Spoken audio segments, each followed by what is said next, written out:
how much do you interact, how much do you think about sort of the state of modern masculinity at the moment and the challenges that young men are facing?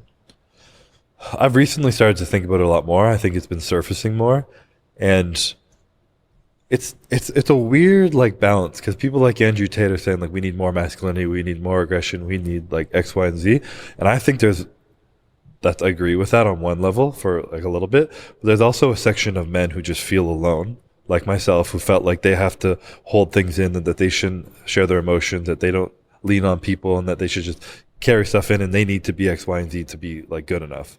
So there's this like balance of that. And you almost need to learn to, again, like I mentioned, like that, the masculine and the feminine, being able to integrate that. I feel like a real man is confident and comfortable enough to embrace the feminine energy he has in him. If he's emotional, let it out, but also have that masculine side of it. Be like, I'm going to be emotional right now, but I'm still going to go and fuck shit up right now. You know, I'm still going to take charge of what I want with my life. I'm going to work fucking hard and be disciplined, but I'm going to accept that sometimes I'm going to break down, and it's going to be, I'm not saying that women break down, but there's more emotion over there, and allow it to feel it and to ask for help and to lean on people, and being able to balance those two and that like yin and yang. I think that's what's missing personally. And I do, like, on one level, I do feel a sense of responsibility, because the fitness is a big world of men who are, I think, usually get into fitness on some level, maybe feeling lost, and they can feel a little bit safe. And I heard a lot of people be like, I can go in the gym and just forget about everything. I'm like, that's great. The gym's an amazing tool for that. But you still need to go back and feel that shit eventually, because it's not going away. A good workout doesn't make the stress at home better now. It's still just buried under that fucking dopamine rush and sick pump you got in your chest, you know? It's still there. So I think just learning to navigate and balance that is super important. And that's where I'm like, okay, I'm someone right now where people look up to. On one level, there's a responsibility for me. Let's take my 12-year-old self, who felt like he had to hold it all together. He couldn't lean on anyone. He couldn't ask for help.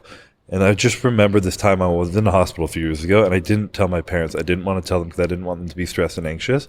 And then they found out, and I was like, it's okay, like, don't come, I'm totally fine. Like, they were out of town, or we live in different cities, and they're like, don't even bother coming, I'll be out of here in no time, it's okay.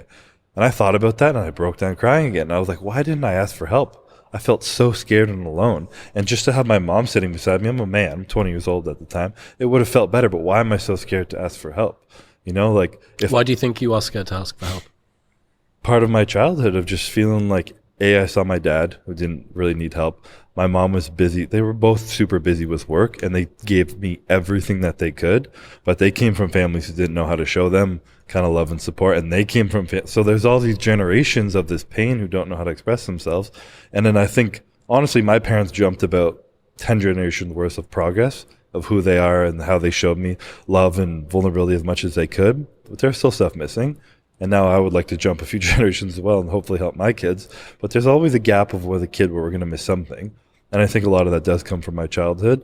And so when I get in situations like that, and I was afraid to ask for help. And now I look back and I'm just like, if I had just started crying and been like, I need you, Mom, like, I would have felt so much better. Yep. But I had to be like, no, I'm okay. Don't even come. I'm good. I'm going to sit in this hospital by myself and stare at the wall and just try not to think about dying, you know? Like, that's fucking insane.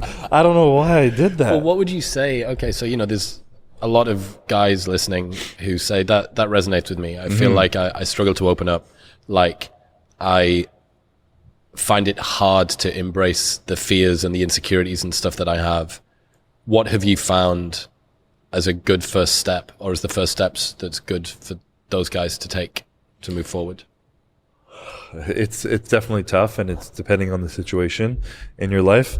And this is kind of where I was getting at, is like, hopefully myself, if I think of who I would have wanted to be as a role model to that 12-year-old boy, that's who I should be in this world to anyone who is looking up to me now. So I hope that some people like me who express this stuff can at least give permission for people to start that journey. So if I have that impact on anyone, and I've had people come up to me and like at Q&As and shit, they're like, I wanted to ask you this, but like, I'm fucking going, like, tell me some crazy story where I'm about to cry listening to them, and they're coming to share it with me. And I'm like, fuck, man, like, that's deep. You need you need people to lean on.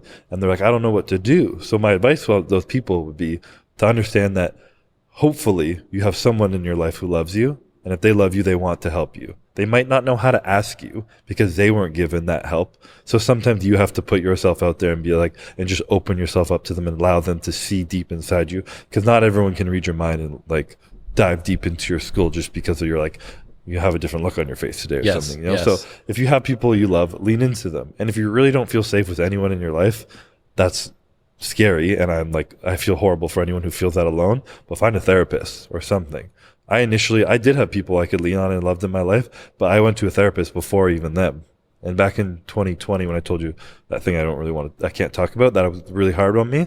I buried all that and then I went to a therapist and started talking to them. And I thought I'd never be able to open up to someone, some stranger, I don't know. First session, fucking crying on this couch. And I was like, holy shit, there's a lot of stuff inside me right now. And so much of my journey for the last 5 years have been understanding how much stuff I've suppressed and didn't know what was there and allow it to come up. And the amount of how light my heart feels and how light my body feels when I kind of get some of that out, it just helped me so much. You can really tell that you feel more sort of aligned with it. I just feel good with myself overall. And I know, like I said earlier, I've got emotional just thinking about the people I've had in my life. And now with Courtney, the amount our relationship has built over this span of time of me being able to bring myself out more and share with her, we were engaged and now I'm I don't fucking even know what a ring is, but I'm going to fucking die with this girl by my side because nothing's going to tear us apart. Because we've built that connection through that trust. Remembering what you said about don't necessarily expect people to be able to pick up on the fact that your face looks a bit different today. Yeah. She had to ask you 4 times in the bathroom? Yeah, and I was lucky as hell that she's such a empath type of human. She's super emotional, and she was able to see me. But if not, who knows if I would have shared that with her. Yeah, either empath or unrelenting, perhaps. Bit of both. They're going to keep on asking and keep on asking and keep on poking. Yeah, I really do think that this tension, we talked about this sort of tension between a desire for success and a feeling of being enough, between wanting to be strong and competent and also being able to integrate the emotions that you have. It is so individual. And the point is that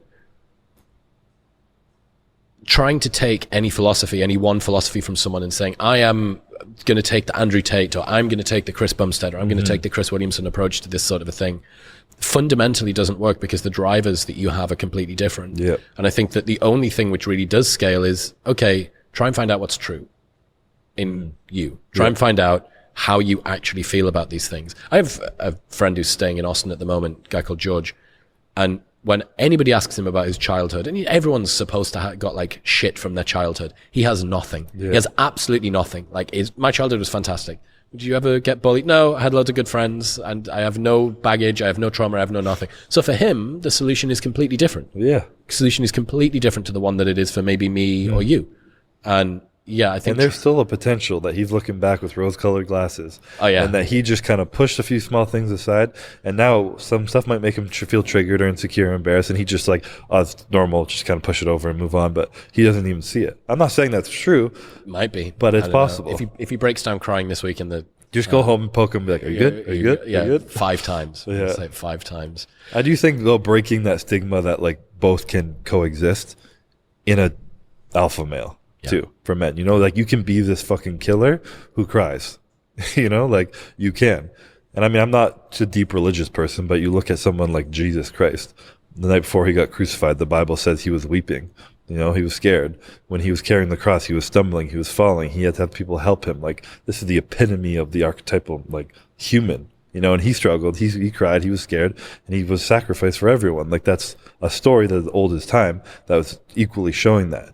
But you don't think Jesus was a fucking badass motherfucker? I think he probably was, So I think there's an ability to intertwine that. And sometimes people come out of the woodworks like Andrew Tate, who are just so far one way, this is being a man. And then there's people who are too far the other way, who are you need to be sensitive and cry, and who cares about winning and all this shit. And it's no, I want to be the best version of myself, and that's my biggest goal. But underneath that, I want to fucking win. I want to fucking embarrass everybody on stage. But when I don't, I'm not any less of a man. Yep. I'm still just as I still value myself. I'm just as worthy of a human being. But that's just, I still want to fucking fuck shit up over there, Yeah. So being able to intertwine that and just believe that they can coexist, I think is something just super important to set off on that journey. In other news, this episode is brought to you by a product I have used every single day for over 3 years now, and that is AG1. It's a foundational nutrition supplement that covers whole body health, helps with my digestion, it helps with my energy. It is the staple to my supplement regime, and it's the same for Dr. Andrew Huberman, Joe Rogan, Lex Friedman, Tim Ferriss.